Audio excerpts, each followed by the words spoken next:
Welcome back to the LoPriore podcast. I am your host, Danny LoPriore. Today I'm joined by nobody. It's just me. Um, Jared is on his cross country trek to Arizona. Wish him the best of luck. He wanted me to tell you guys that he loves you guys and thank you so much for the support.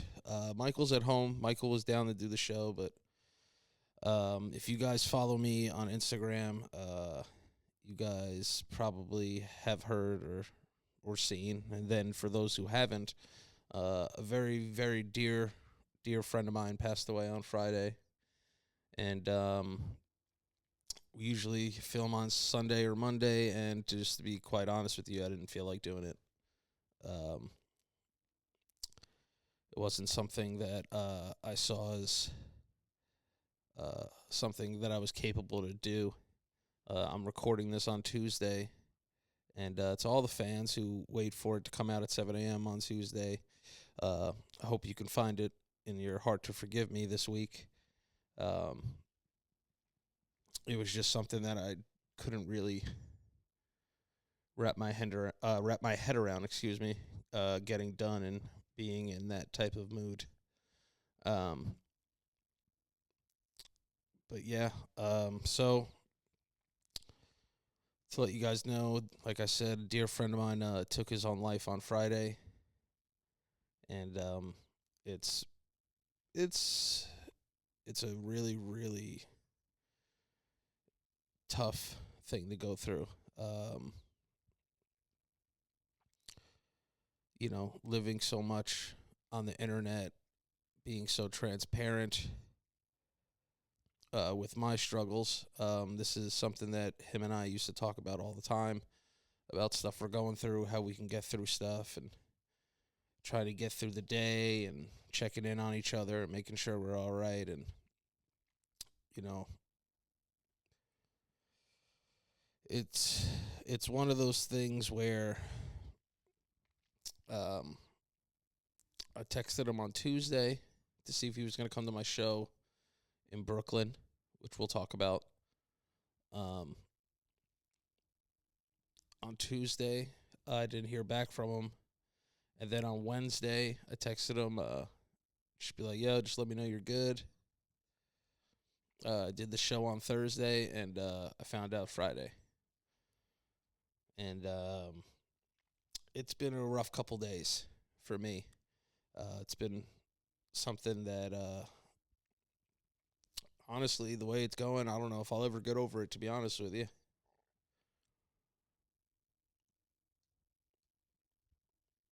Um,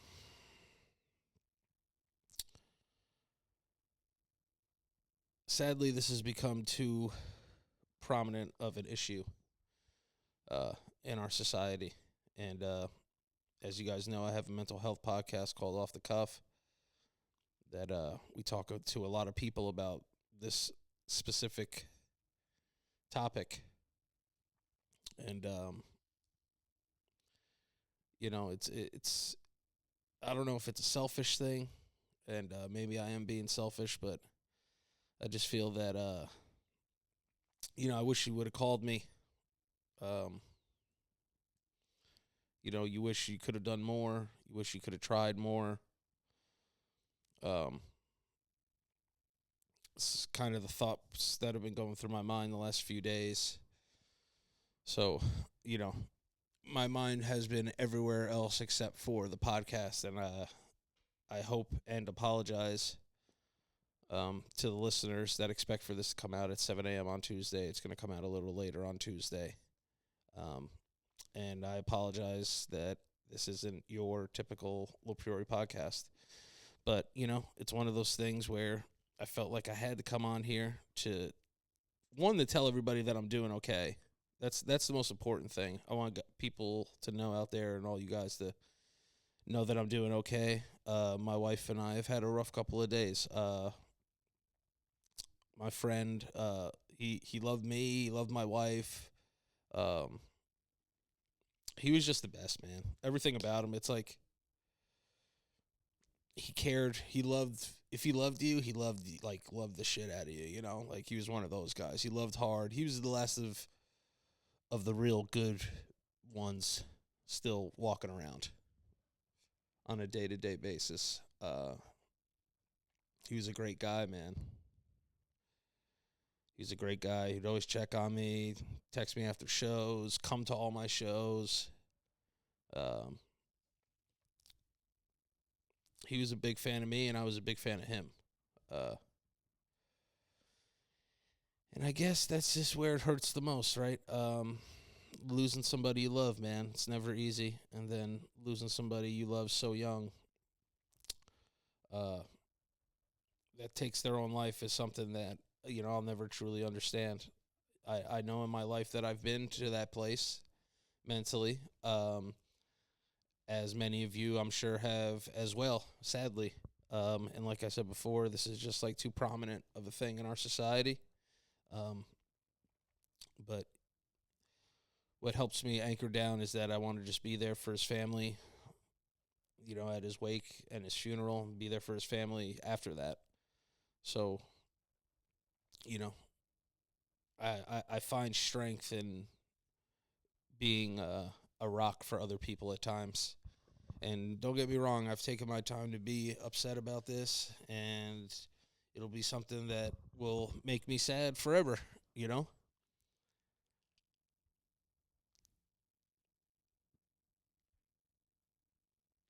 But to anybody out there that's listening, that's going through something similar, who's dealing with um, mental health issues, I always say you can reach out to me. You can reach out to Off the Cuff. You can find us on Instagram at 101OTC. You can reach out to everybody. And if you're really in a dark place, tell somebody, man. Tell somebody. Give yourself that chance to get your life back on track. There's always a way. Um, there's always a way out. And I know it doesn't seem like that sometimes, but take it from me. I've been to the brink and back. I know what it's like.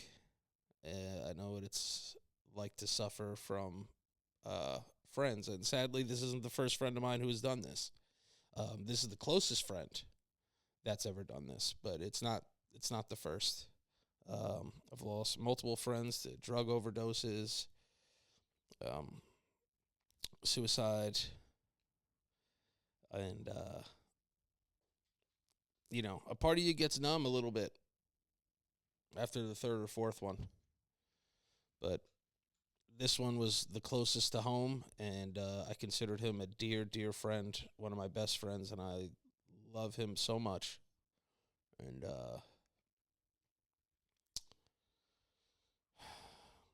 world's not going to be the same without him.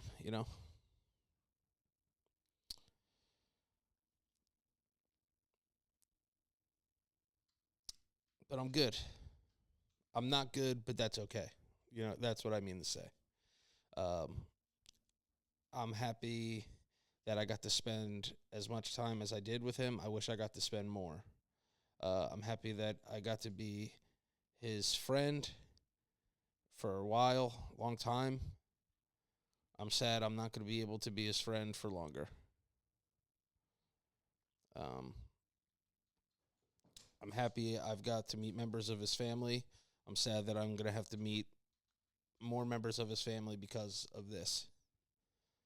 So it's a push and a pull. It's a tough thing to deal with. Like I said, there's moments throughout the day where I almost forget it happened.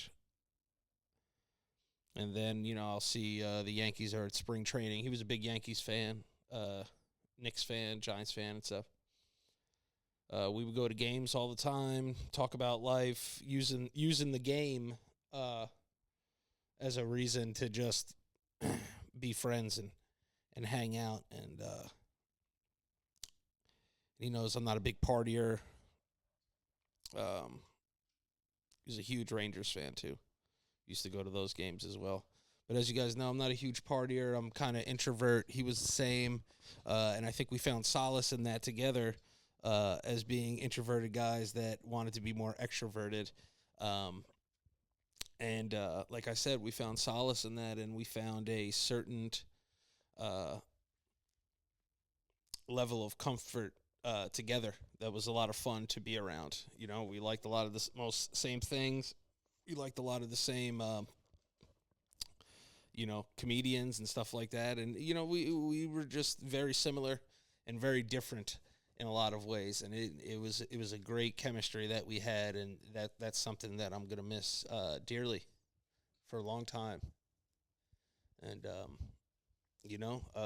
next week is his wake and his funeral, and those days will be tough, and it's going to be something that I'm going to have to get through. But again, I find comfort in being able to help others um, during tough times, because that helps me heal as well. And again, I reiterate, I'm good. Thank you to everybody who sent their love and their prayers and stuff to me. And I really appreciate everything that my community has done for me. And I hope that one day I get to do the same for you. Hopefully not under the same circumstances, but, you know, be able to support you in a time of need for sure, because you guys have been nothing short of fantastic, and I love you guys for that. And that's the reason I'm doing the episode this week, is because I love you guys, and I know you guys love me, and I want you guys to know that I'm good. Uh, I'm good, and I'm gonna be good, and everything is gonna be okay. And I truly believe that, because if I didn't, I don't think I'd be sitting here right now. And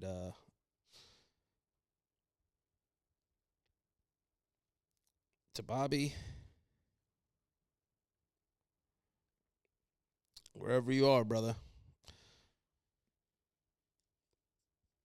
I love you. And I'll see you on the other side.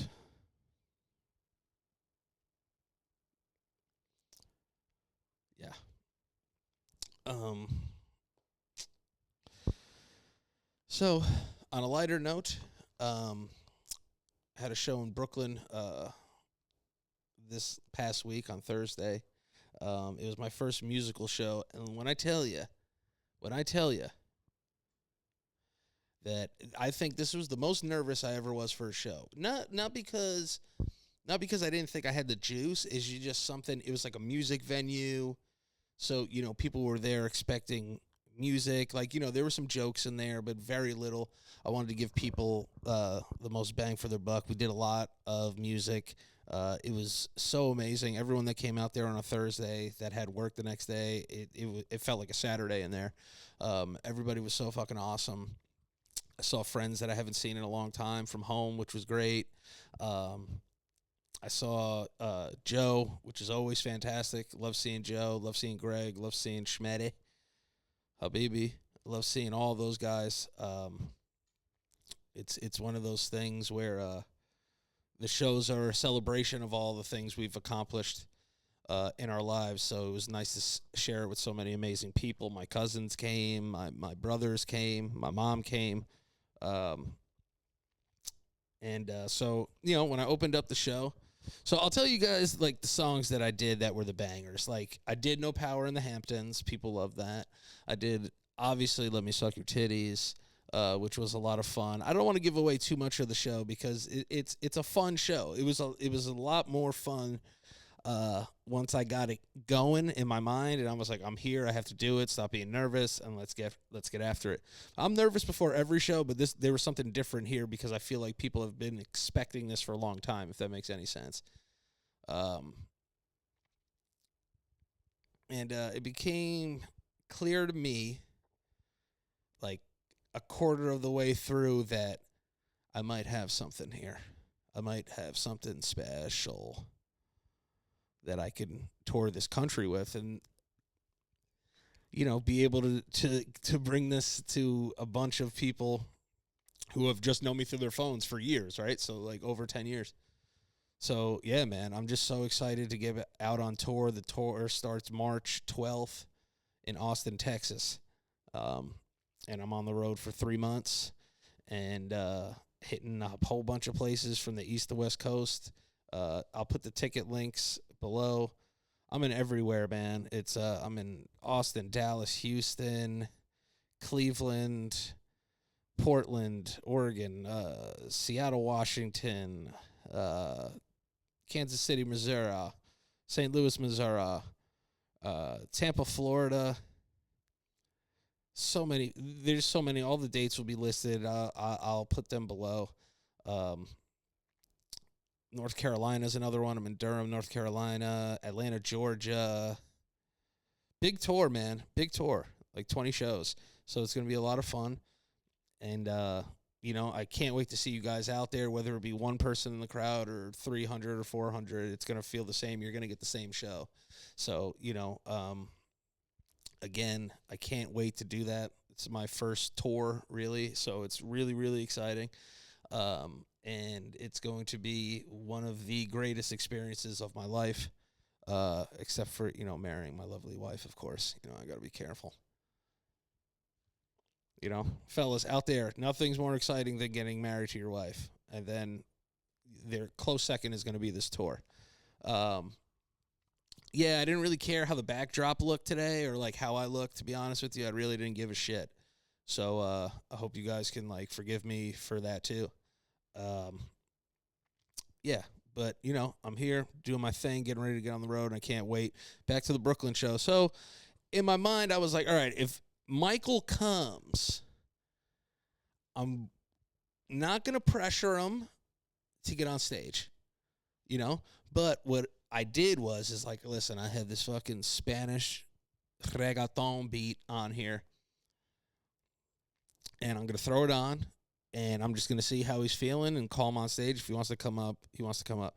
Here's the thing with Mike. Mike will be like, yo, bro, I just can't leave my crib. And then, I'll get him to where I'm performing, and it's like he's never been, anxious or, had, any kind of agoraphobic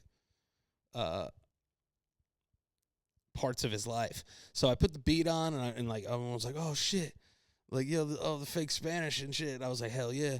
I was like, you want to know what else? Yo, Mike, come up here and spit something. And Mike came up there, and I shit you not, he was the absolute 100% showman that you would think he would be. He got up there and absolutely crushed it. There were drums up there and shit. He slapped the cymbal and shook his ass and let somebody in the crowd, a girl in the crowd, grab his ass. I don't know, man. That kid's just so talented, bro. And he had so much fun doing that and being able to have that moment together. It's it's creating moments where no one can take that from us ever. No one's gonna ever be able to take that from us. We did that together. Jared came up, kicked the freestyle and shit. So it was just a lot of fun, man. Life's about making memories, Life's about making memories because I want to be 60, 70 years old with those guys and be like, yo, guys, remember that time we did that stupid-ass thing where we rap fake Spanish? And it was just an awesome experience, bro. The whole crowd was just amazing. And like I said, man, I was so nervous, man. I was so nervous. But being able to get there, get into the venue, do a sound check, get in the green room, see everybody yo, you're going to smash it. It was an amazing experience, and I just wanted to thank Brooklyn. I want to thank the venue, Baby's All Right, for having me and trusting me to do that. And everyone that spent their money and came out and fucking hung out with me, man. It was awesome, and I can't wait to do it again. And that'll be March 12th in Austin, Texas. And I hope you guys come out.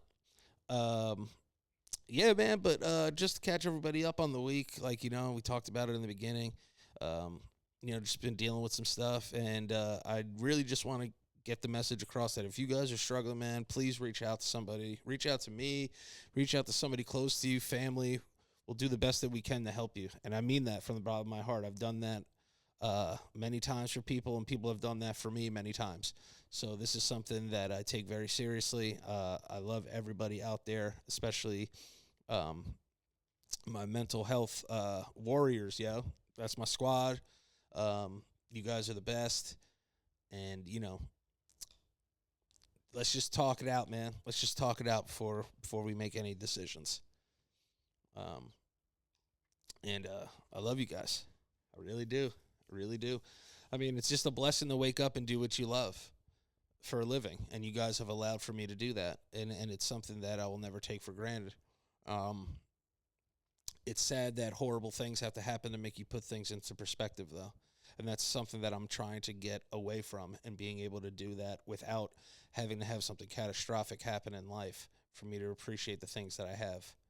Um, and I hope all of you can take today, if you're listening to this, or if you know someone that should listen to this, send this to them. I hope that these words can help them. But, I want you to just kind of ground yourself, think about the things that you're happy for, whether it be one thing or 50 things. It can't all be that bad. It's got to be one thing that you can be grateful for. And sometimes it's just getting through the day. You know what I mean? Sometimes it's just getting through the day. I woke up this morning, and I looked outside, and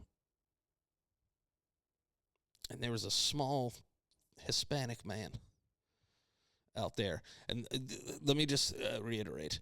So I live in an apartment building. This guy wasn't creeping on me or anything. So they're doing some work on the outside of the building, right? So they were just on our porch for 3 months. And I don't know why, but a part of me just has never said a word to any of them. I was just whatever, I don't want to talk to these guys, making mad noise and shit. I can't record music because they're fucking banging around out there and doing all this fucking shit. And for some reason, I was like, you know what?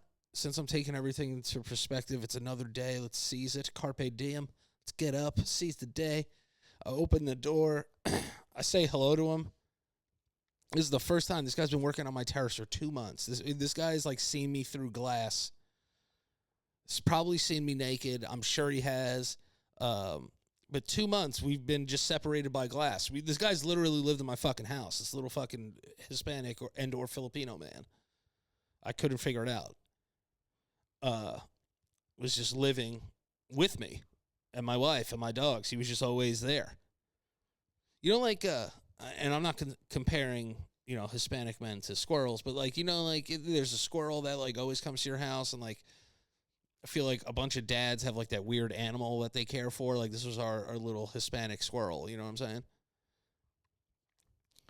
And he was just always there, but we never paid him any mind. So today I wake up, I open the door, I'm like, hey man, what's going on? When I tell you that he looked at me for maybe 8 seconds, and we connected eyes. And it was only 8 seconds, but it felt like an eternity. He looked at me, stared into my eyes, said nothing, just looked down, looked back at his work.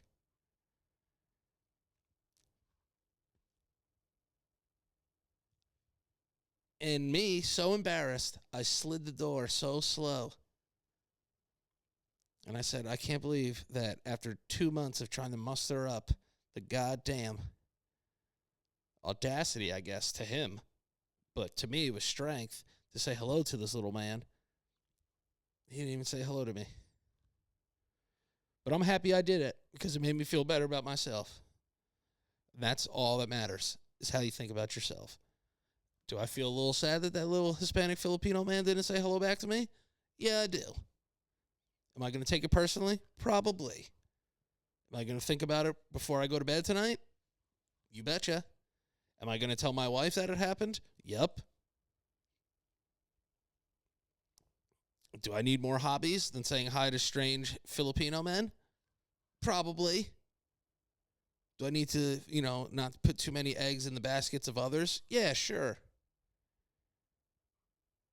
Am I wrong for thinking that this man should want to be my friend since he's lived on the other side of my glass for 2 years?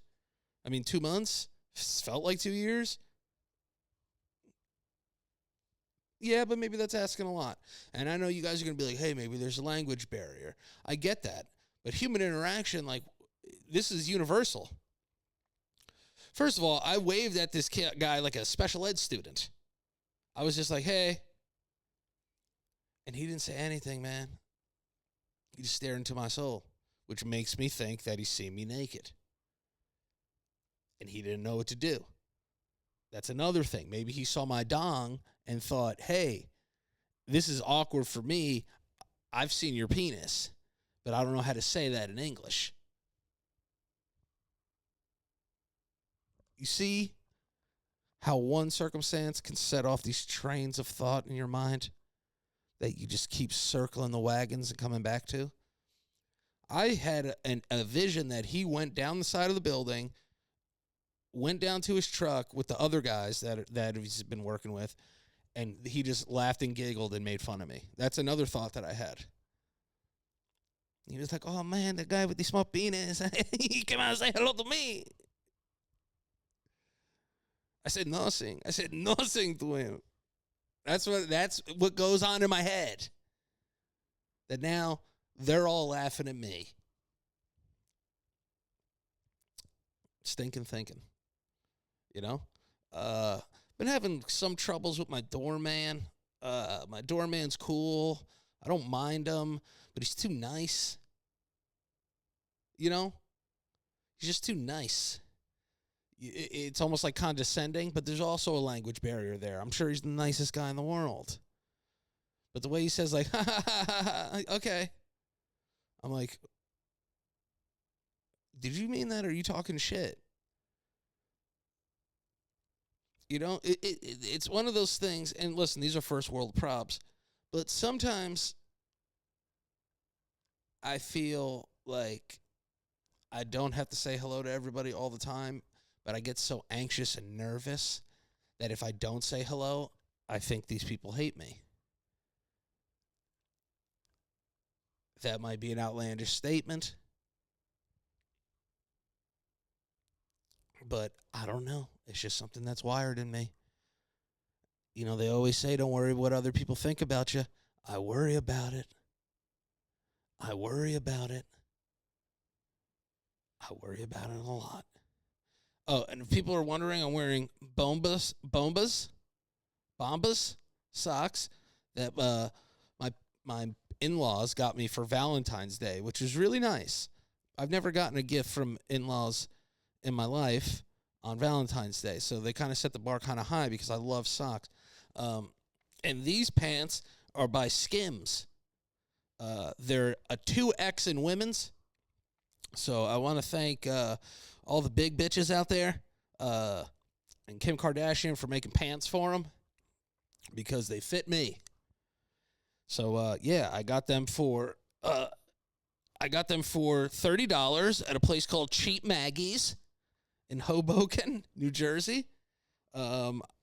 Should have got more, to be honest with you. But I didn't know. I didn't know how I was going to feel about them. There's something about Sherpa on the testicles that makes everything feel like it's going to be all right. Once the Sherp brushed my scrot, I was like, I love these pants, dude. I love these pants. I have a lot of Skims. I have Skims for Hims. I have a lot of it, and I fucking love it. I love Skims. Love it to death. So, yeah. So I didn't want you guys to like think that my knee was my dog or something. You're like, what the fuck is that? Fucking fuzzy fucking ball sack that he has. But, yeah, this is my knee. But, yeah, man. Got and a Sherpa Giants Kith sweater on and a Ame Leon Dor hat. It's an apple on it. So, for those that are wondering about the drip today. Let's get into the ads. I think this ad is going to hit home, obviously, for what we've been talking about today. It's our friends over at BetterHelp. Everybody knows BetterHelp's been such a huge part of this show. BetterHelp has been there for me since 2020, and I, like you, have always wanted to find an alternative to getting into a psychiatrist's office or a licensed therapist office because it's been very difficult since the pandemic to actually get into an office because everybody's so booked. So being able to find an alternative like BetterHelp was amazing. And with BetterHelp, you know, I just filled out a brief questionnaire about, you know, what I'm going through, what I'm looking for, what I'm looking to gain out of therapy. You fill out the brief questionnaire. They They make sure that they get you to the right spot, for especially for what your preferences are. Um, and the great thing about BetterHelp as well is that if whoever they navigate you to doesn't seem like the right fit, you can switch for free as many times as you want. So, there is a such thing called therapist shopping. It's real and it's okay to not be able to hit it off with every therapist that you see. So you don't have to worry about that. You can do it as many times as you want. You can do it with the camera on, camera off, text. There's so many different ways to do it to fit your therapeutic needs. So that's why I'm such a big fan of BetterHelp, and I've been with them for 40 years now. So, yeah, I highly recommend it. And this is what we're going to do for you. This is what you guys can do. You can go to betterhelp.com/lops to get 10% off your first month. That's 10% off your first month when you use the promo code LOPS, LOPS. Go to betterhelp.com. That's BETTERHELP.com/lops to get 10% off your first month. And hey, listen, it's never too late to start those New Year's resolutions. It's never too late to put yourself and your right foot forward when it comes to your mental health journey and also your physical health journey, financial health journey. And BetterHelp's been a big part of that for me, and I think you guys would enjoy it. So go to betterhelp.com/lops to get 10% off your first month now and tell them Danny sent you. And, yeah, man. The other thing, too, is I want to ask you guys, dog owners out there, I don't put collars on my dog. Is that like white trash? Like, because I've been trying to figure this out. Like, I'm like, am I white trash because I don't put collars on my dogs? There's just something weird about having an animal just walk around my house with his little fucking jingle jangles on, and just like scurrying around. He's scratching it all the time. They hate him. They hate to have them on, but like, like he doesn't need a name tag in my house. Like I fucking know who he is. I'm not going to fucking mistake them for anything. But I feel like when I walk other dogs, when I walk them around other dogs, I feel like people think I'm white trash. Because I don't have, or brown trash. I don't know the terminology for the halfwayers like me, for a halvesy like myself. But I don't know if I feel like sometimes people walk and they look at my dogs. They're like, oh, look at these dogs with no collars on. This trash. If you guys honestly think it's trashy to not have collars on your animals, please let me know and I'll change it, because what you guys think about me means more than anything in the world. And I don't want my dogs to be trash. I don't want my dogs to be trash. I want my dogs to look like they're cared for. I bought one of those like nail grinder things and files and those little like worm medicine for them and all that stuff. And my wife gives them baths and we brush them and we pet them and we love them. But I don't like putting collars on them because I don't want them to feel like they're my little like jester slaves where they have to like come out and entertain me and jingle jangle everywhere they go. I just feel like, but I just feel like maybe I'm a bad dog dad, bad dog dad, a bad dog dad, a bad dog dad, a bad dog dad if I don't have collars on them. So please just let me know if you guys think that's like, the wave that I'm headed towards.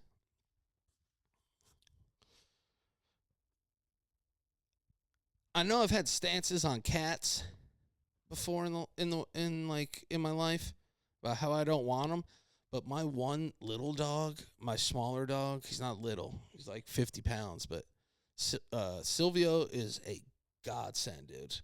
Sweetest dog, best temperament, chill as fuck, the best, like the absolute best. Tony is a fucking nut job, maniac. All right, he's not neutered yet because I wanted to wait till he was like 2.5 to do it, because that's what like one of these vets told me. to like let his like bones become real or some shit. I don't know. He gave me some fucking scientific reason why. So he's not neutered yet, so maybe after he gets neutered, he'll calm down. But I think I want to get a cat to just fucking whip his ass because I can't do it. You know what I mean? It's not like it's the 40s where you could throw a dog across the fucking marina. You know what I mean? And it was like considered normal, you know? Or like the 40s where you could just tie a dog to a tree and throw like fish bones at it and it would just eat that for dinner and it would live to be 14 years old for some reason. You know, it's just not those types of days. You know what I mean? I can't take Tony, you know, and, you know, spin him around too much because like people are going to say it's going to give him OCD or something. My dogs are so fucking spoiled, dude. My dogs, if they don't drink like purified water, they have diarrhea for a month. Like, when did dogs get like this? When did dogs become such, dare I say it, pussies? Be a dog, man. I got one dog, though. The one thing that Silvio does, the one thing I love about Tony is when I feed him, he fucking crushes food, dude. He's like, fuck yeah, man. This guy rocks. Crush it, dude. Crushes it. Silvio, on the other hand, this guy is the bougie as fuck. This guy tests every fucking pellet individually like he's testing it for fentanyl. Every fucking little piece of Blue Buffalo, okay, is like, he eats it like a fucking rat eating cheese. It drives me fucking nuts. All the time, I'm like, dude, just eat the fucking food, man. I put fucking omega-3 sauce on it. You know? Put a little water in there so it's not so dry and shit. We put beef broth on it. Just eat it and shut the fuck up, man. It drives me nuts. He'll put like 3 in his mouth and go like, I'm like, dude, 1, you're fucking disgusting. 2, just eat the fucking food, man. Tony eats it. Tony loves it. What's your prob, my guy? Love him, though. Can't live without him. Can't live without him. It's the weirdest thing. And is it bad to have a favorite? Because they're not humans. You know what I mean? Like, Silvio's my favorite. I'm just going to put it out there. I think people know that from listening to the show. Silvio's my favorite dog that I own. I own 2, Silvio and Tony. Silvio's my favorite. I think, as a human, you should be allowed to pick which animal's your favorite because they're not real people. You know, it's different with kids. You can't really do that, but people do it anyway. But I'm saying it's frowned upon to have a favorite child. You know what I mean? But I think that Silvio being my favorite is perfectly understandable and acceptable. It's not that I don't love Tony. I love him to death. He's just not my favorite. It's just not my favorite animal. I think people should be able to treat animals like animals. You know, unless it's putting a little jingle jangle collar on them, because then that just gets weird. Like, they know I'm the alpha. You know what I mean? I don't need to, like, dress them up, you know, and, like, make them jingle jangs and just, like, let them know who the boss is. You know? But I also can't hit them like it was 1942 and, you know, they would give you, like, a Dad of the Year award for it. You know? So you guys see the conundrum on that I'm in? You know? It's just Tony's a maniac. You got to see. One day I'm going to film him getting out of the crate and put it on the show, and then you guys are going to be like, this dog has serious issues. Like, Danny's just not being Danny. Because, listen, I know me. I could be a little dramatic sometimes. If you guys saw this dog get out, when he gets out of the crate, he's like, it's literally like someone let out a ball of lightning, and it hits everything, and it jumps all over stuff and messes it up. And like, if it was a part of a movie and, like, a cute montage, it would be great. But have it happen every day in the morning drives me fucking nuts. And I try all the stuff. I look it up on YouTube, how to discipline your dog. I can't do it. I've tried. It's fucking impossible because this dog's a goddamn maniac.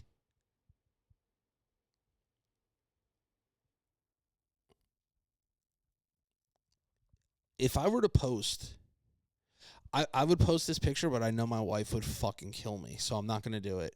But you know what? I'll post it on the Patreon. Patreon.com/LoPriore podcast. I will post a picture of what Tony did to our bedroom when we went out one night. When I tell you, it looked like someone came into our house, not only robbed it, but fucked in it, pissed in it, shit in it. Then after the sex, they just rolled around in the pee and the poop, right? They just rolled around in it and like did like snow angels in it, and then decided, you know what, let's do it again. And then they did the whole process again, and then when we got home, that's what we came home to. This is what I'm dealing with on a daily basis. On a daily basis. Would I ever give him away? No. I thought about it multiple times. He's pushed me that far to the edge. But his mom loves him more than I do, I think. But that's okay. I love him to death. Don't get me wrong. But his mom is his defender. Because Silvio loves me more than he loves her. And I'm just being honest. Don't tell her I said that. Silvio loves me more than anybody. So I think she takes that. Our relation. I think my wife is jealous of the relationship I have with the dog. Ladies out there, are you jealous of your boyfriend's dogs? Is that a thing? Can women be jealous of animals? Because I really feel like my wife is jealous of my dog. Well, it's our dog, but, like, he's my dog. You know, like, people know, like, that's my guy. You know, Silvio's my dog. You know what I'm saying? So she likes the way the other dog treats her more. And I think she holds that against me and the dog. But, yeah, I want people who are women or men. I don't think men have time to be, like, worried about, like, jealous of a dog. You know what I'm saying? Like, because guys love dogs, I guess. But, like, I feel like a woman can actually be jealous of an animal, which is kind of weird. But, yeah, please sound off in the comments. Like and subscribe, too, man. Like and subscribe. Goes a long way for us. We're trying to get this show to the top because we know how talented we are and how awesome it is and how great we are. And, you know, I'm the GOAT, dude. Everybody else knew it. Now it's time for me to know it. You know what I mean. Nothing sexual. You have to be watching to understand what I just did to the camera. But, yeah. But before I get out of here, I want you guys to understand something.